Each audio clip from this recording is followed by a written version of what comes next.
There is something that one of our directors says all the time about feel all the feelings.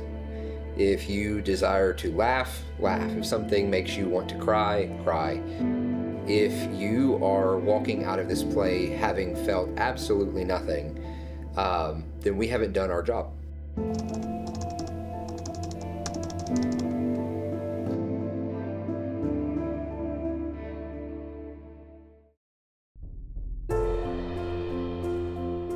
Hi, I'm Amy Kasperzik, and I'm the Executive Director of the Warehouse Living Arts Center. I'm excited for season 2026, and I happen to be directing a couple of the shows this season. First of all, there is This Girl Laughs, This Girl Cries, and This Girl Does Nothing, which is our Youth Co show that we will be taking to TNT as well. It is an updated fairy tale that kind of mashes a lot of fairy tales into one and has the story of three sisters who go on amazing journeys and come back together to find that, much like in Wizard of Oz, there is no place like home.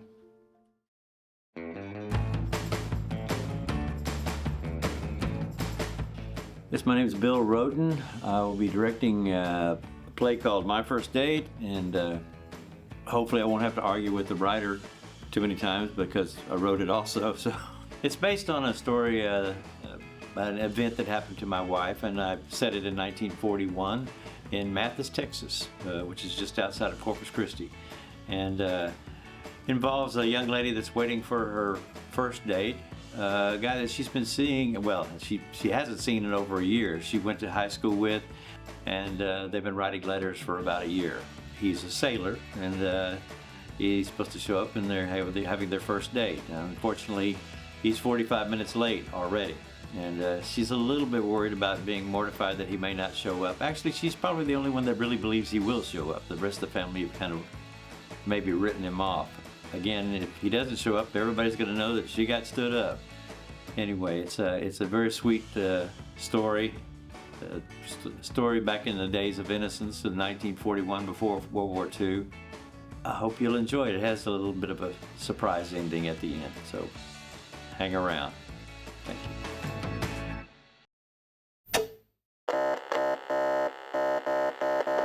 Hello, my name is Rachel Williams, and I am going to be directing one of the most psychological thrillers you've ever seen. Gaslight. Have you heard the phrase? Stop gaslighting me! Yeah, it actually comes from something. It comes from this play. And you're gonna want to see it in the Fader, and we can't wait to show you.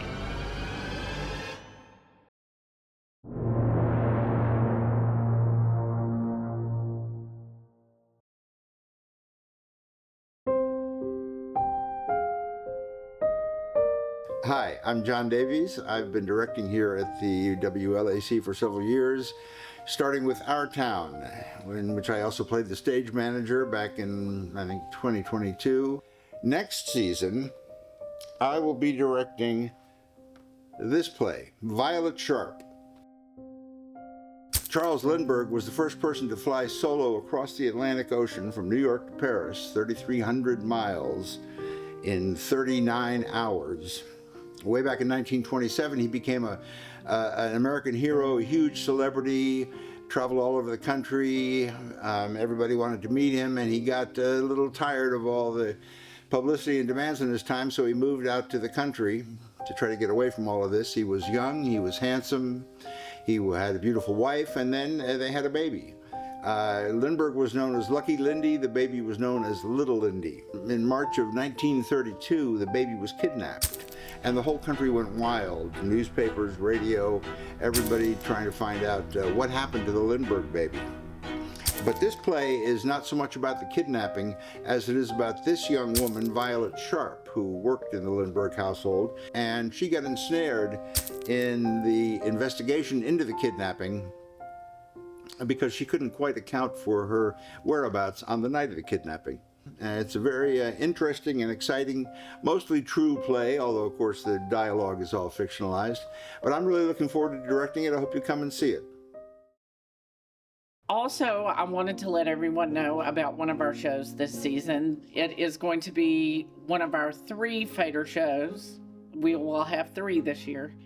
And it is called The Drowning Girls. I'm not actually directing this one, but I'm excited about the show and the story that it tells. It is basically based on a true story about a man who decided that he would get married quite a few times and drown his wives and take the insurance money. He was very charming, but at the end of the day, he ended up being caught. The cool thing about this show, though, is it is told from the women who were married to him, 3 of them, and there were more than the 3 that were married to him, and what their version of the story is, and how they kind of have come to an understanding of what their own strengths are, even in death, through the story about telling about their husband and what he did to the women that he should have loved. So it's kind of eerie, but it's a cool story, and we are so excited about it.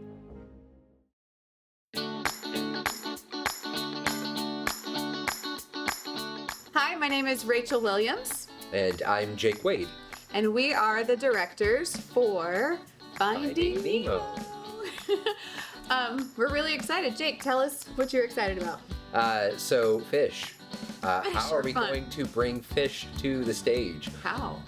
It's actually something that's going to bring such a creative joy, not just for us, but also for the kids. Absolutely. Absolutely. We're going to have dancing. It'll be fun. The music is upbeat. There's also some really impactful, genuine moments in the show that I think are really going to be touching for the audience. And one of the cool things is we actually get to take a show that people know a lot about. I mean, people grew up on Finding Nemo. For sure. And so finding those moments where people can actually connect with the story again Absolutely. in a live action version, it's going to be kind of fun. Absolutely. The first time I saw it on stage, I was shocked at how entertained I was, even knowing the story from start to finish. So we're really excited to bring that to the stage at the WLAC. Absolutely. I believe that every generation has something that happens to them that changes them, and it happens during their formative years. There's been numerous studies on this. Our most recent generation experienced COVID. For my generation, for the millennials, that event was 9/11. Hi, my name is Brett Butler. I am a Navarre County native. I grew up in Frost. So just a little bit about this show, The Guys. So it is a show about 9/11, specifically a journalist who originally is from Oklahoma, but she's living in New York City working as a journalist, and she has been assigned the task of helping a fire chief write the eulogies for several of the men that were lost as first responders on 9/11. So this show is about their relationship as they get to know one another and helping each other to help New York City and the world really process what happened on 9/11. It's sad, it's funny in parts, but it is very human, and I hope that you all enjoy it as much as we enjoy putting it on for you.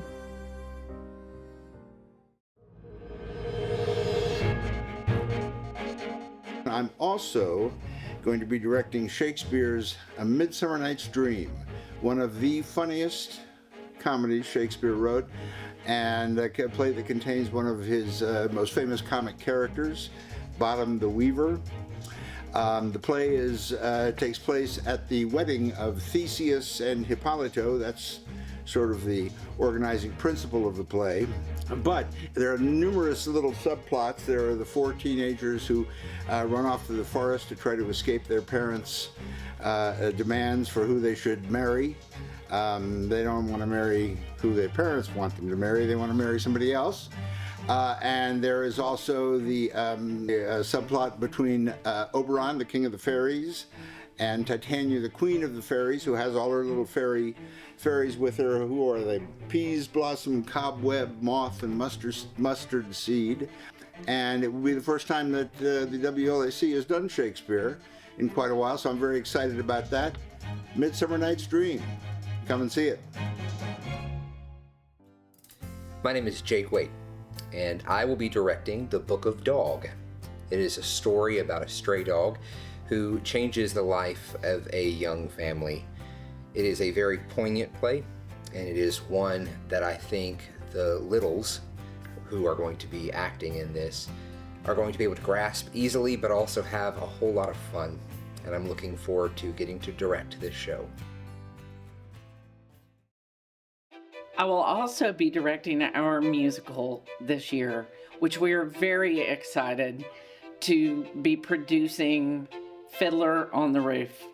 The story of Tevye and his daughters and how things happen in Anatevka, both good and bad, love and war happening sort of all at the same time.